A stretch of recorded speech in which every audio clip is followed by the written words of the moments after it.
నేను మీ doctor D Balakrishnan, Ayurveda Vaidyaratna, Shri Kaushik Ayurveda multi therapy hospital, Dilsukh Nagar, Hyderabad నుండి మాట్లాడుతున్నాను. మామూలుగా చాలా మందికి పైల్స్, అర్షములలు అని చెప్పేసి దాన్నే వైద్య పరిభాషలో హిమరాయిడ్స్ అని చెప్పేసి మరి ఎందువల్ల ఏర్పడతాయి హిమరాయిడ్స్? ఎలాంటి లక్షణాలు కనిపిస్తాయి? దానికి రావడానికి గల కారణాలు ఏంటి? రాకుండా ఏమైనా జాగ్రత్తలు తీసుకోవచ్చా? వస్తే ఆయుర్వేదంలో ఎలాంటి వైద్య చికిత్సా పద్ధతులు ఉన్నాయి? ఈ విషయాన్ని తెలుసు. నిలబడి పనిచేస్తున్న వాళ్ళకి ఎక్కువ, కూర్చుండేవారు వరుసగా కూర్చుని ఉన్న వాళ్ళకి ఎక్కువ మట్టుకు, అలాగే నిలబడి చేస్తున్నటువంటి వృత్తి చేస్తున్న వారికి ఇలాంటివి రావడానికి అవకాశం ఉంది. ఇంకో కారణం చూసినట్లయితే ఇంటర్నల్ గా చూస్తే మలబద్ధ సమస్య. వృత్తి రీత్యా చూసినట్లయితే ఎక్కువసేపు ఒకే చోట కూర్చొని పనిచేయడం, యంత్రాల వద్ద పనిచేస్తుందో, వేడి ప్రదేశాల్లో పనిచేస్తుండే వాళ్ళకి, అలాగే నిలబడి పనిచేస్తున్న వాళ్ళు, డ్రైవర్స్ అవ్వచ్చు, డ్రైవర్స్ కూర్చుంటారు, వేడి ఎక్కువగా వస్తుంది. అలాగే కండక్టర్స్ ఎక్కువ నిలబడాల్సిన పరిస్థితి ఏర్పడుతుంది. అలాంటి వాళ్ళకి దాదాపుగా రావడానికి ఎక్కువ అవకాశం. మిగతా వారికి రాదని కాదు, కానీ వీరికి కొంచెం ఎక్కువ రావడానికి అవకాశం ఉంది. అలాగే ఇంకొక విషయం గమనించినట్లయితే ఆహారంలో జీవన శైలిలో మార్పు. ఇలా మనం జీవిస్తున్న జీవన విధానంలో మనకి ఇంటర్నల్ ప్రాబ్లమ్స్ క్రియేట్ అయ్యి, అంటే మలబద్ధక సమస్యతో బాధపడుతున్న వారికి ఈ ప్రాబ్లమ్స్ క్రియేట్ అయ్యే అవకాశం ఉంది. మరి ఈ ఫైల్స్ అర్షముల్లో వచ్చిన వారికి ఇవి కారణం రావడానికి ఈ కారణాలు అయి అవ్వచ్చు అని చెప్తారు. అలాగే రాకుండా ఎలాంటి జాగ్రత్తలు తీసుకోవాలి అని చూస్తే ఆహారంలో ఆ మార్పులను చేసుకున్నట్లయితే కొంతవరకు ఫైల్స్ రాకుండా నివారించు. తప్పనిసరిగా ప్రతి మనిషి ఆహారం తీసుకునే పద్ధతిలో ఎప్పుడు ఫ్రై ఫుడ్స్, డీప్ ఫ్రైస్ తగ్గించాలి. తర్వాత మనం తీసుకునే ఆహారంలో ఒగరు, చేదు పదార్థాలు ఉండేలాగా చూసుకోవాలి. అలాగే అన్ని రకాల ఆహార పదార్థాలు, 6 రకాల రుచులతో కూడిన అన్ని రకాల ఆహార పదార్థాలు తినండి. ఏది మానేయకూడదు. తీపి, ఒగరు, పులుపు, కారం, ఉప్పు ఇవన్నీ కూడా తీసుకోవాలి. అన్ని సమపాలలో మితంగా అన్ని తీసుకోండి. ప్రతిరోజు ఏదో ఒకటి అలా విధంగా తీసుకోండి. అంతేకాని ఒక రకమైన ఆహారం తీసుకోండి. అలాగే రసాలు, సూప్స్, లిక్విడ్ డైట్ తప్పకుండా ప్రతిరోజు ఉండాలి. ఎలా అంటే కొంత ఘనాహారం తీసుకోవాలి, ఆ తర్వాత మామూలుగా రసంతో తీసుకోవాలి, లాస్ట్కి మజ్జిగతో తీసుకోవాలి. ఈ విధంగా కాస్త ఖాళీ కడుపు వదిలేయాలి. 75% 80% వరకు కడుపును ఫీల్ చేయాలి. కొంత నీరు అందులో ఇవన్నీ కలిపి, ఎలా ఘనాహారం, అలాగే కొంత లిక్విడ్ డైట్, ఆ తర్వాత మజ్జిగ రైస్, కాస్త నీళ్లు క్లోజ్ చేయాలి. అక్కడ గాలి ఆడేటట్టుగా ఉండాలి. మనం ఎగ్జాంపుల్ ఎలా చూపిస్తాం? ఇప్పుడు టానిక్ అయి ఉంటే కొంత ఖాళీ భాగం ఉంటుంది. ఖాళీ భాగం ఎందుకు వదిలిపెడతారు అంటే ఆ ప్రాంతంలో శూన్య ప్రదేశంలో గాలి ఉంటుంది, గాలి ఆడాలి. అలా ఆ విధంగా మనకు కూడా జీర్ణాశయం పూర్తిగా కడుపు నిండుగా తినకూడదు, కాస్త ఖాళీగా ఉంచుకోవాలి. అప్పుడే మనం తీసుకున్న ఆహారం సరిగా జీర్ణం. ఎందుకంటే ఇక్కడ ఇండైజెషన్ ప్రాబ్లం వల్ల కూడా ఫైల్స్ రావడానికి అవకాశం.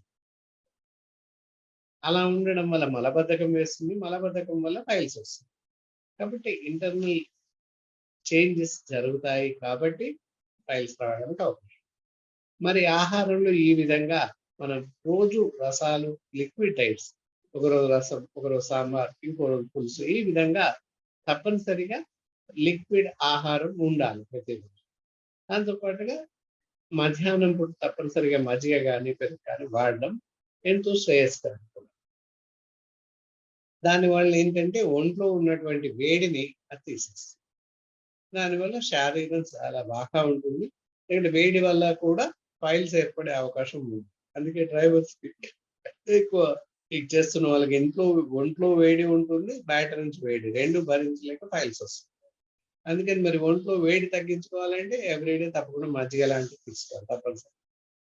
అలాగే మామూలుగా పళ్ళ రసాలు అయి అనుకున్నప్పుడు లైమ్ జ్యూస్ అలాంటివి, నిమ్మరసం అలాంటివి తీసుకోవడం సర్వోత్తమం. ఇలా ఈ విధంగా డైట్ ప్లాన్ చేసుకోవాలి. ఈ విధంగా ఆహారం తీసుకుంటే మనకి ఈ కంప్లైంట్ రాదు అని చెప్పొచ్చు. ఇంకా చూస్తే మరి ఎలాంటి ఈ ఆహారం తీసుకోకూడదు. డీప్ రైస్ పూర్తి మానేసేసి, అలాగే బయట ఆహారం ప్యాక్డ్ ఆహారాన్ని అసలే తీసుకుంటున్నాం. ఇవి మానేస్తూ సాత్వికమైన ఆహారం, ఇంట్లోనే తయారు చేసుకున్న ఆహారాన్ని తీసుకున్నట్లయితే తప్పనిసరిగా మనకి ఈ ఫైల్స్ రాకుండా నివారించుకునే అవకాశం ఉంది. మరి ఎలాంటి లక్షణాలు కనిపిస్తాయి? ఫైల్స్ వచ్చినట్లయితే ఎలాంటి లక్షణాలు కనిపిస్తాయి? యానస్ రెక్టమ్ ప్రాంతంలో ఉబ్బెత్తుగా కురుకుల్లాగా, వేడి కురుకుల్లాగా మనం పైన చూస్తాం, చర్మం పైన అప్పుడప్పుడు బిందులు రావడం, గడ్డలు రావడం అందరికీ తెలుసు, సెగ్గడ్డలు అంటారు. అలా చిన్నగా 1 సెంటీమీటర్ లేదా ½ ఇంచ్ ఆ విధంగా రెక్టమ్ లోపల మనకి అప్పుడప్పుడు కనిపిస్తుంది, వేలుకు తగులుతుంది. ఆ విధంగా బుడిపెలు రావచ్చు. ఫస్ట్ ఒక రకమైన నొప్పి వస్తుంది, సలపరం నొప్పి. కొంతమందికి రక్తం పడుతుంది, అవి చిట్లిపోయి రక్తం పడుతుంది. అవి బయట కనిపిస్తాయి. కొంతమందికి లోపల అవుతాయి, మనకు కనిపించవు, లోపలే అయి యానస్ రెక్టమ్ లోపలి ప్రాంతంలో 3-4 ఇంచెస్ పైన అవుతాయి. అక్కడ అయినప్పుడు మనకేం కనిపించవు, నొప్పి బాగా వస్తుంది, రక్తం పడుతుంది. ఏది మల విసర్జన అనంతరం రక్తం బొట్లు దారగా పడుతుంది. అలా ఆ విధంగా యానస్ ప్రాంతం అదంతా కూడా విపరీతమైన నొప్పిగా ఉంటుంది, భరించలేనంత నొప్పి, అలాగే మంటగా ఉంటుంది. నేను కొంతమందికి బయట ఉన్నట్లయితే బయట మాత్రం చిన్న బొడిపెల్లాగా మనకు కనిపిస్తుంది. వాడిని ఫిజికల్ ఫైల్స్ అని చెప్పేసి అంటాం, బయట కనిపిస్తుంది. కొందరికి లోపల ఉంటాయి, ఇంటర్నల్ ఫైల్స్, అవుటర్ ఫైల్స్ అని చెప్పేసి అనడానికి. ఇలా ఈ విధంగా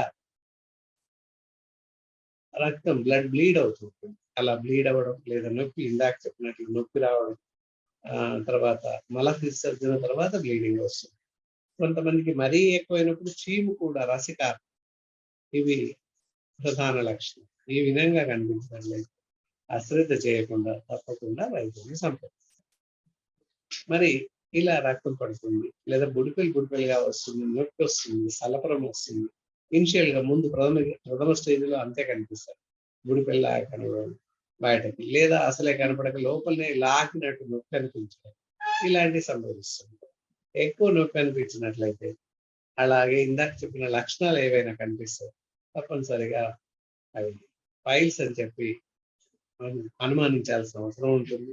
అలాంటప్పుడు మాలాంటి అనుభవజ్ఞులైన ఆయుర్వేద వైద్యుని సంప్రదించినట్లయితే తప్పనిసరిగా దీనికి పరిష్కార మార్గం పూర్తిగా తగ్గించే అవకాశం.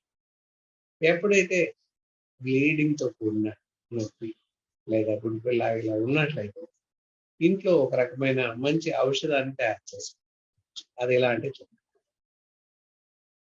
ఈక్వల్ క్వాంటిటీ, సమాన పాలలో పసుపు తీసుకో, అంతే మోతాదులో బెల్లం, జాంగ్రీ అంటే బెల్లం, ఈక్వల్ క్వాంటిటీ తీసుకొని బెల్లం తురిమి అలాగే పసుపు వేసేసి మిక్సీలో వేసి 2 కలపండి, ఒక హార్డ్ పౌడర్ లాగా తయారవుతుంది. బెల్లము పసుపు కలిపినటువంటి ఔషధాన్ని, ఆ ఆహారాన్ని ఔషధాన్ని వాడవచ్చు. ఎలా? ఉదయం ఒక అర స్పూను, సాయంత్రం ఒక అర స్పూను నోట్లో వేసుకొని చప్పరిస్తూ మింగితే సరిపోతుంది. తీయగా చేదుగా ఉంటుంది. ఒక అర స్పూన్ మోతాదు వరకు రోజు ఉదయం సాయంత్రం తీసుకుంటున్నట్లయితే ఒక వారం 10 రోజుల్లో ఫైల్స్ వారి నుంచి బయటపడవచ్చు, పూర్తిగా తగ్గే అవకాశం. మరి మలబద్ధక సమస్య లేకుండా చూసుకోవాలి సహజంగా. ఇలా వాడుతూ ఉంటే కొంత తగ్గుతుంది.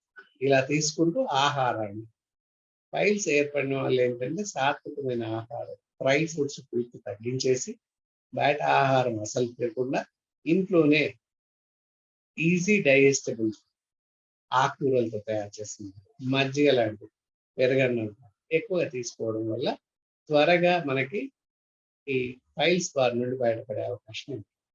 ఇందాక చెప్పినటువంటి మెథడ్ ఏదైతే ఉందో చిట్కా చాలా అద్భుతంగా పనిచేస్తుంది. మళ్ళీ ఒకసారి పసుపు, బెల్లం 2 సమాన పాలలో తీసుకొని బెల్లం తురిమేసి, పసుపు, బెల్లం 2 కలిపి మిక్సీలో వేయండి.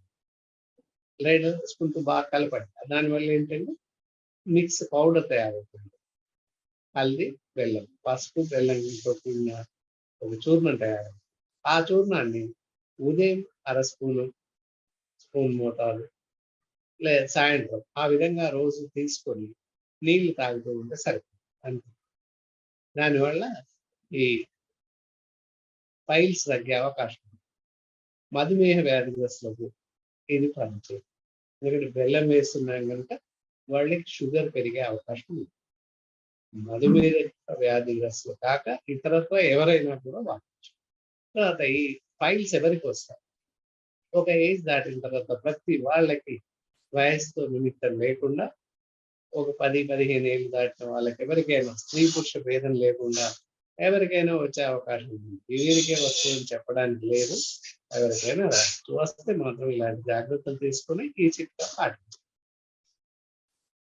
ఇంకా మరి అప్పటికి తగ్గకుండా లేకపోతే ఇందాక చెప్పినటువంటి చిట్కా తయారు చేసుకోలేకపోయింది. సమయాభావం ఏదైనా ఉన్నట్లయితే తగ్గలేని పరిస్థితి ఉన్నట్లయితే తప్పనిసరిగా మా ఆయుర్వేద వైద్యుని సంప్రదించండి.